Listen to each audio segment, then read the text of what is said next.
Barrister Arman ভাইকে ফেরত পেয়েছি, আলহামদুলিল্লাহ। আমরা আজকের এই শ্রমিক সমাবেশ থেকে আল্লাহ সুবহানাহু ওয়া তাআলার কাছে হাজার শুকর গুজার হচ্ছি।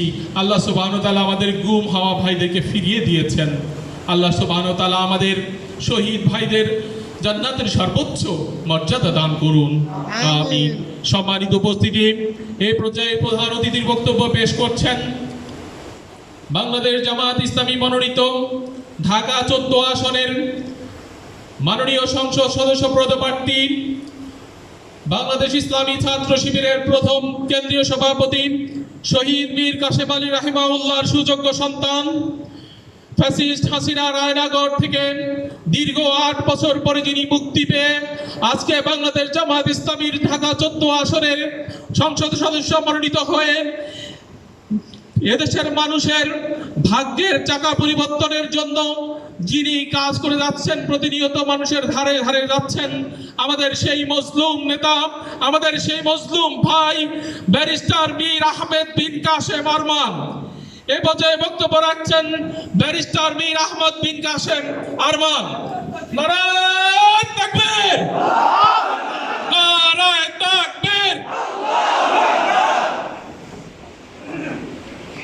أعوذ بالله من الشيطان الرجيم. رب اشرح لي صدري ويسر لي أمري واحلل عقدة من لساني يفقهوا قولي لكي نسبحك كثيرا ونذكرك كثيرا.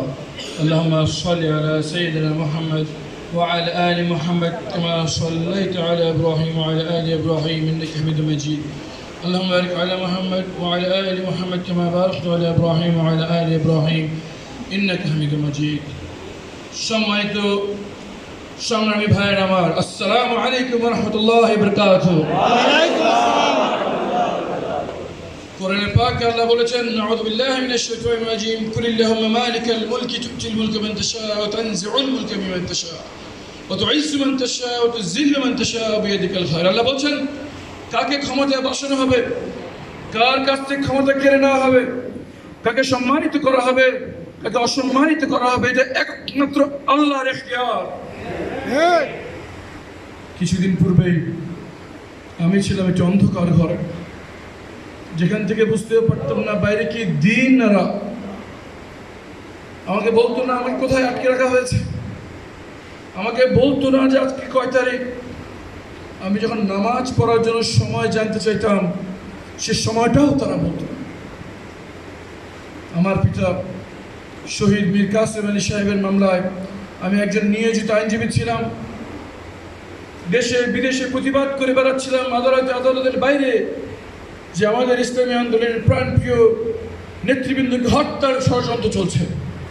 এই অভিযোগ মিথ্যা, যে প্রক্রিয়া হচ্ছে এটা অস্বচ্ছ, একটি ফাঁসি দেওয়ার নাটক মাত্র। এই আন্দোলন যখন আমি করে যাচ্ছিলাম, আমার পিতার ফাঁসির রায় হয়ে গিয়েছিল। ফাঁসি কার্যকরের মাত্র কয়েকদিন পূর্বে আমার বাসা থেকে আমাকে নিয়ে অপহরণ করে গুম করা হয়। আমাকে অন্ধকার ঘরে চোখ বেঁধে হাত করা পরিয়ে ফেলে রাখা হয়। আমি নিজেকে সান্ত্বনা দিচ্ছিলাম, এই অন্ধকার ঘরে হয়তো আমাকে 24 ঘন্টার বেশি থাকতে হবে না, কারণ সংবিধানের বিধান হচ্ছে গ্রেফতারের 24 ঘন্টার মধ্যে আদালতে হাজির করতে হয়। আমি দেখলাম 24 ঘন্টা পেরিয়ে দিন হলো, দিন পেরিয়ে সপ্তাহ হলো, সপ্তাহ পেরিয়ে মাস, মাস পেরিয়ে 3 মাস যখন হয়ে গেল, অন্ধকার ঘর থেকে আমি বেরোলাম না। তখন আমি উপলব্ধি করলাম, একজন মানবাধিকার কর্মী হিসেবে দেশের বাইরে যে গুমের ব্যাপারে আমি প্রতিবাদ করে আসছিলাম, আমার পিতার ফাঁসির কয়েকদিন পূর্বে আমি নিজেই সেই গুমের শিকার হয়ে পড়েছি। যারা আমাকে বন্দী করে রেখেছিল তাদের কাছে আমি আকুতি বিনতি করতাম, 3 মাস ধরে অন্ধকার ঘরে পড়ে আছি, মেনে নিলাম আমাকে এখান থেকে ছাড়বেন না, মেনে নিলাম আমাকে আমার পরিবারের সাথে যোগাযোগ করতে দিবেন না। কিন্তু এতটুকু কি আমি জানতে পারি না যে পিতার জন্য আমি সংগ্রাম করছিলাম, যে পিতার আইন মামলা আমি পরিচালনা করছিলাম, 3 মাস হয়ে গেল আমি অন্ধকারে আছি। আমার পিতা কি এখনো বেঁচে আছেন নাকি অনেক হত্যা করা হয়েছে? আমার পিতার সাথে সর্বশেষ আমি যখন সাক্ষাৎ করি, তখন আমার পিতা আমার বলেছিলেন যে বাবা, আমার জানাজা নামাজটা তুমি পড়াবা। ওনার জানাজা আমার সাথে কি পড়ালো, ওনার লাশটা কোথায় দাফন হইল, আর ফাঁসির আগে পরিবারের সাথে শেষ সাক্ষাতে আমার শ্রদ্ধেয় পিতা আমার ব্যাপারে কি বলে গেলেন, সন্তান হিসেবে কি একটু জানার অধিকার আমার নাই? যুক্তরাষ্ট্র উপরের নির্দেশ, কিছুই বলা যাবে না। আমার কাছে মনে হতো আমাকে জীবন্ত কবর দিয়ে দেওয়া হয়েছে। আমার কাছে মনে হতো মৃত্যু এর থেকে 1000 গুণ ভালো। নামাজ পড়ার জন্য সময় বলতো না, কিভাবে নামাজ পড়বো, অন্ধকার ঘর, বাইরে কি দিন রাত বুঝতে পারছি না। খাবার দেখে অনুমান করতাম বাইরে এখন কখন সময়। যখন রুটি সবজি খেতে দিত তখন অনুমান করতাম বাইরে হয়তো দিন হয়েছে। এরপর খাবার আসলে দুপুর, এরপরে খাবার আসলে রাত। এভাবে খাবার দেখে অনুমান করতে হতো যে কখন কোন সময় এসে অনুমান করে নামাজ পড়তাম, অনুমান করতে পারতাম হয়তো বাইরে একটা দিন পার হয়ে গেছে। আর সারা বছরের মধ্যে শুধু রমজান মাসটাই তারা বলতো, যখন রমজান মাসের খবর কানে আসতো তখন বুঝতো আমি অন্ধকার ঘরে একটি বছর পার হয়ে গেছে। যারা আমাকে বন্দি করে রেখেছে তাদেরকে আকুতি মিনতি করতাম যে আমি অন্ধকার ঘরের মধ্যে পড়ে আছি। 100 টাকা দামের একটা ঘড়িও পাওয়া যায়, হাজার হাজার কোটি টাকা দিয়ে সরকার ব্রিজ বানায়, একটা বন্দিকে একটা কম দামি ঘুরে কি দেওয়া যায় না? আমি এই অন্ধকার করে ঘুরে দেখে নামাজ পড়লে সরকারের কি ক্ষতি? শত শত কোটি টাকা বাজায় এই বাহিনীর জন্য, একটা ছোট্ট পুরনো কোরআন শরীফকে আমাকে দেওয়া যায় না? অন্ধকার ঘরে বসে যদি আমি কোরআন শরীফ পড়ি তাহলে সরকারের কি হুমকি? যুক্তরাষ্ট্র উপরে নির্দেশ, আমরা কিছুই দিতে পারবো না। এদিকে আমার 2টি কন্যা সন্তান রয়েছে, পরিবার রয়েছে, তারা জানতেও পারেনি তাদের কি হলো, প্রিয়জনের কি হলো। আমার 2টি মেয়ে যখন আমাকে গুম করা হয় তখন 4 বছর বয়স, 3 বছর বয়স। তারা মেয়েরা খালি জিজ্ঞেস করতো, বাবা কোথায়, বাবা কবে আসবে, বাবা কেন আসে না, কেন তোমরা বলছো না বাবা কেন আসে না? তারা বুঝতে পারতো না বাবা কেন আসে না, কেন উত্তর দেয় না কেউ। প্রশ্ন করলে সবাই কেন চোখ কবার করে চোখ দিয়ে পানি পরে উত্তর কেন দেয় না, আমার মেয়েরা বুঝতো না। যে বছর আমাকে গুম করা হয় সেই বছর আমার বড় মেয়ে পরীক্ষা খুব ভালো রেজাল্ট করে। পরীক্ষার রেজাল্ট দিয়ে দৌড়ে মায়ের কাছে আসে, এসে বলে মা বাবা অনেকদিন ঘরে আসো, এই রেজাল্টের ছবিটা তুলে বাবাকে পাঠাও। বাবা যখন দেখবে আমি রেজাল্ট এত ভালো করছি তখন বাসায় না এসে পারবে না, তুমি ছবিটা বাবাকে পাঠাও, দেখলে বাবা আমার কাছে চলে আসবে। কোন উত্তর দিতে পারতো না। এইসব বাচ্চা ছেলে মেয়েটা কি উত্তর দিবে? কিছুদিন পর আমার বড় ছোট মেয়েটা পুরো যে হাত কেটে গেল, 4টি সেলাই দিতে হয় সে বাচ্চার হাতে। যখন তার হাতে সেলাই দিচ্ছে সে চিৎকার করে বাবাকে বলছে, মা এই যে আমার হাত থেকে রক্ত পড়তেছে দেখো, একটু ভিডিও করো, ভিডিও করে বাবাকে পাঠাও। বাবা যখন দেখবে আমার হাত থেকে রক্ত পড়তেছে তখন না এসে পারবে না, বাবা আমার বাবাকে ভিডিওটা পাঠাও। সবাই চোখ দিয়ে পেলে ফেলতো, কিছুই বলতে পারতো। সে বুঝতে পারতো না কেন বাবাকে কেউ ভিডিওটা পাঠায় না। রক্ত পড়া ভিডিও দেখে তো বাবা না আসে পারবে না। আমার বড় মেয়ে আমার সবচেয়ে প্রিয় ছিল, সারাক্ষণ কোলে কোলে থাকতো। বছরের পর বছর হয়ে গেল, সে যখন ক্লাস 5-এ উঠলো, সে 5-এ পাস করে রেজাল্ট কার্ড নিয়ে বাসায় এসে মাকে বলছে, মা আমি তো বড় হয়ে যাচ্ছি, বাবা কবে আসবে? এরপরে আসতে বাবার কোলে আমি আর উঠতে পারবো না, একটু আসতে বলো, একবারের জন্য বাবার কোলে আমি উঠতে চাই। উত্তর কেউ দিতে পারত না। যে বছর আমাকে গুম করা হয় আমার বয়স ছিল 32 বছর, আমার স্ত্রীর বয়স ছিল 27 বছর। 27 বছর একটি মেয়ে 2টি সন্তান নিয়ে 8টি বছর ঘুরে বেড়েছে অনিশ্চয়তা নিয়ে, যে কি পরিচয় দেবে? সে কি বিবাহিত নাকি বিধবা? আমাকে গুম করার কয়েকদিন পরে আমার পিতাকে হত্যা করা হয়। এরপর থেকে আমার মা দাঁড়ে দাঁড়িয়ে ঘুরে বেড়েছিলেন আমার সন্ধানে। পুলিশের কাছে গিয়েছেন, র্যাবের কাছে গিয়েছেন, প্রধানমন্ত্রীর ফটকের বাইরে দাঁড়িয়ে থেকেছেন, রাষ্ট্রপতির ভবনের বাইরে দাঁড়িয়ে থেকেছেন, শুধু একটুকু জানার জন্য তার কলেজের টুকরো সন্তান কি বেঁচে আছে না মারা গেছে? সময়টু সংগ্রামী ভাইয়ের আমার, আমি শুধু আমার একার কথা বলতে আপনাদের সামনে আজকে আসি না। আমার সাথে যে করা হয়েছে, এরকম জুলুম করা হয়েছে হাজারো পরিবারের সাথে। এখনো শত শত পরিবার রয়েছে আজকে পর্যন্ত তারা জানতে পারে নাই তাদের প্রিয় মানুষটিকে যে নিয়ে যাওয়া হয়েছিল, গুম করা হয়েছে, সে কোথায়। মারা শুধু জানতে চায় মেরে ফেললো, লাশটা কোথায় ফলাইছে, কোন নদীতে ফলাইছে, একটু দেখা দাও বাবা। সে নদীর পাশে যে ছেলের শেষ যে সময়টা একটু উপলব্ধি করার চেষ্টা করে। আমি ধরে নিয়েছিলাম সে অন্ধকার ঘরে আমার মৃত্যু হবে। গুপ্ত হত্যাগুলো রাতের বেলা করে। আমি চিন্তা করে দেখলাম যদি আজকে রাতে আমাকে হত্যা করে, আমাকে তো তওবা করার সময়টা করে দিবেন। আমার উচিত আগে থেকে তওবা করে তৈরি থাকা। যখনই রাত হতো তখনই আমি তওবা করে তৈরি থাকতাম। যদি আজকে এত হত্যা করা হয়, আমি তওবা অবস্থায় আছি ইনশাআল্লাহ। এই অবস্থায় মৃত্যু হলে আল্লাহ যেন আমার এই তওবার বোধ বিনিময়ে ক্ষমা করে। এভাবে 8টি বছর প্রতিটি রাত তওবা করে মৃত্যুর জন্য তৈরি ছিলাম। যখন আবার দেখতাম যে রুটি সবজি দরজার ফাঁক দিয়ে দিয়েছে, তখন বুঝতাম বাইরে দিন হয়ে গিয়েছে। দিনের বেলা তোরা গুপ্ত হত্যা করবে না। আল্লাহর কাছে শুকরিয়া জানাতাম, হয়তো 24 ঘন্টা আমার আর হায়াত আছে। আল্লাহর কাছে দোয়া করতাম, আল্লাহ এই 24 ঘন্টা যেন এমনভাবে কাটাতে পারি যেটা আপনার ক্ষমা আমার জন্য নির্ধারিত হয়। কাল কিয়ামতের ময়দানে আমাকে জান্নাতের জন্য আপনি বাছাই করেন। যে রাতে তারা আমাকে সেই ঘর থেকে টেনে হিঁচড়ে বের করছিল, আমি মনে করলাম যে সময় এসছে, দুনিয়ার পরীক্ষার সময় শেষ, জীবন্ত অবস্থায় কবরে বন্দী হয়ে থাকার সময় শেষ। আমাকে হত্যা করবে, আমি আল্লাহর দরবারে চলে যাব। প্রিয়জন আত্মীয় স্বজনকে ইনশাআল্লাহ কালকে আমাদের ময়দানে জান্নাতে আবার দেখা হবে। কিন্তু পরে জানতে পারলাম কিছু বাচ্চা ছেলে মেয়ের শাহাদাতের বিনিময়ে আল্লাহ সুবহানাহু ওয়া তাআলা বাংলাদেশের মাটি থেকে ফ্যাসিবাদকে বিদায় করে দিয়েছে। আমি ফিরে এসেছি আমার মায়ের কোলে। সম্মানিত সংগ্রামী ভাইয়ের আমার, বিপ্লবের 1টি বছর হয়ে গেছে। সময় এসছে, আমি সিদ্ধান্ত নিয়েছি, সময় এসছে চোখের পানি মুছে কোমর বাঁধার জন্য। আমার সাথে যে জুলুম করা হয়েছে, হাজারো পরিবারের সাথে জুলুম করা হয়েছে, আন্দোলনে অংশগ্রহণ করতে গিয়ে হাজারো হাজারো বাচ্চা ছেলে মেয়ের জীবন চিরপরে ধ্বংস করে দেওয়া হয়েছে, ভঙ্গ করে দেওয়া হয়েছে, অন্ধ করে দেওয়া হয়েছে।